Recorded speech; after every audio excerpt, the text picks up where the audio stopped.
Somewhere right now, a hiring manager just got off a call with a former colleague. They wrote down a name, and that name is going to get an interview that was never posted, never announced, and never available to you.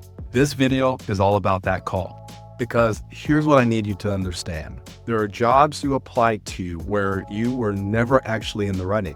You were never part of the real conversation at all. And what makes that so difficult to process is that from your side of it, everything looked completely normal. The job was posted, you were qualified, you applied, so naturally, you assumed that you were in the process. But behind the scenes, in many cases, the process had already moved on without you.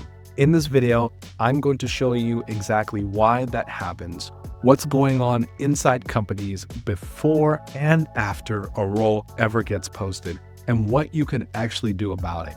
Before we jump in, if you're a seasoned professional navigating today's job market and want real insider clarity on how hiring actually works, make sure to subscribe and hit the bell so that you don't miss future videos.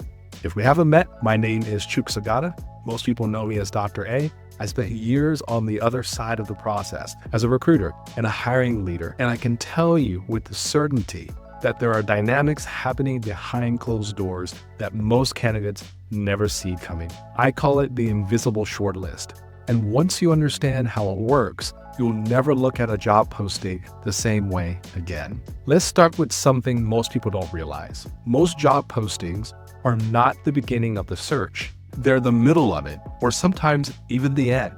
Here's what typically happens. Someone resigns or gets promoted, or the company decides to add a new role. And within 24 hours, a hiring manager is already on the phone or in a Slack with someone they trust saying, "Hey, do you know anyone who could do this?" That's how it starts. Not with an Indeed post, not with a LinkedIn job board, with a conversation.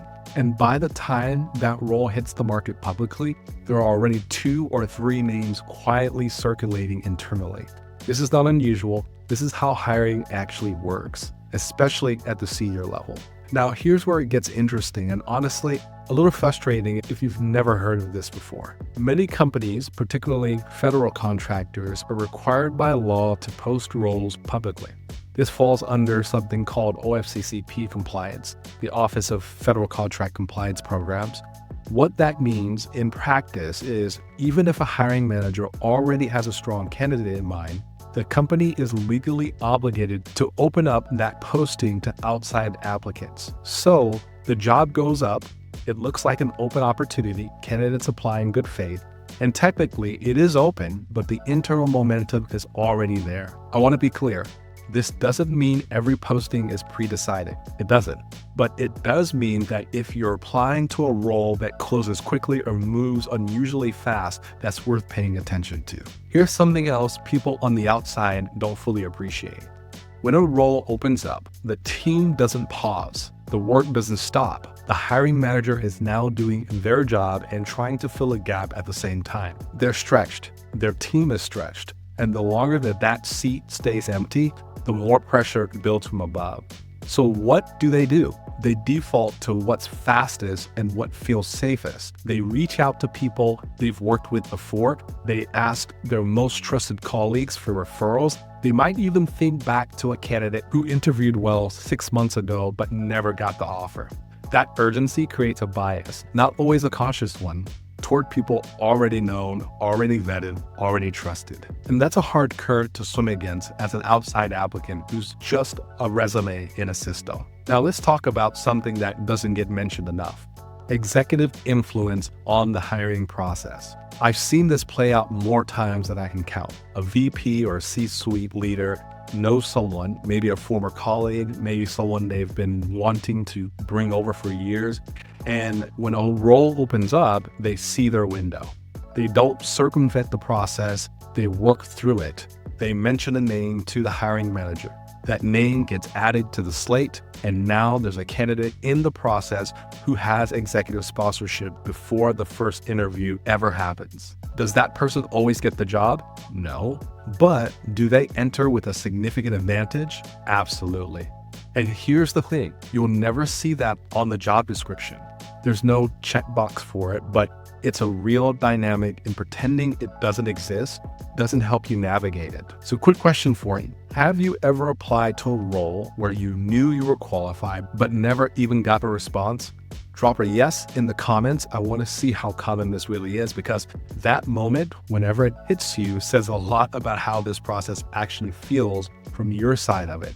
And it's something I think more people should talk about. And if you're finding value in this video, tap the like button.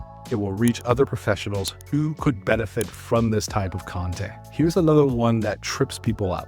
Sometimes a company already has an internal candidate they want to promote, but the policy requires them to post the role externally before making that move official. So the role goes up, outside candidates apply, the internal candidate interviews alongside them, and in many cases, the decision was effectively made before any external interviews began. Again, not always. Sometimes the external candidate genuinely wins. I've seen it happen, but understanding this pattern helps you read situations more accurately and decide where to invest your energy.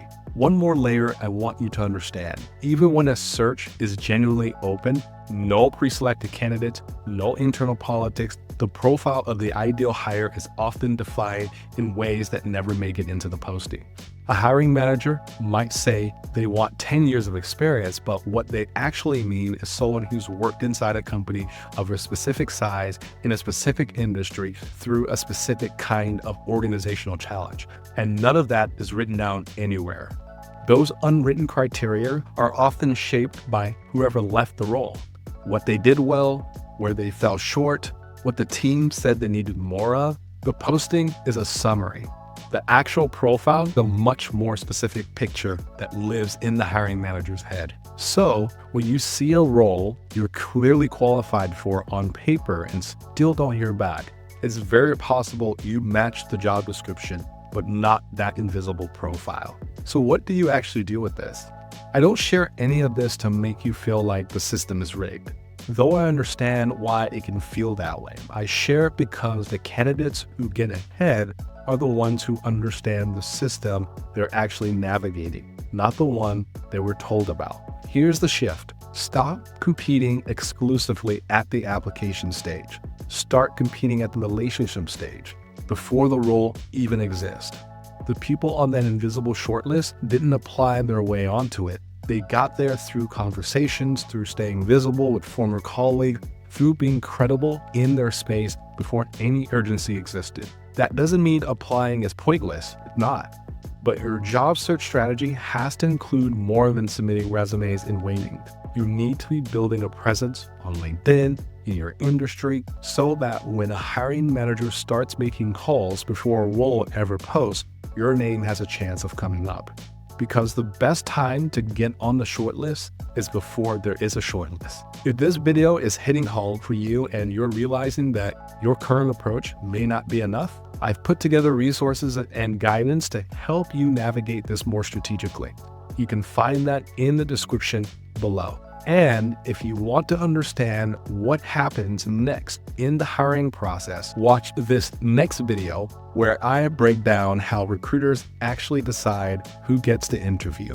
Because once you understand that, you'll start to see the entire system differently. And finally, if you like this video, be sure to subscribe and comment below. See you next time. Over and out.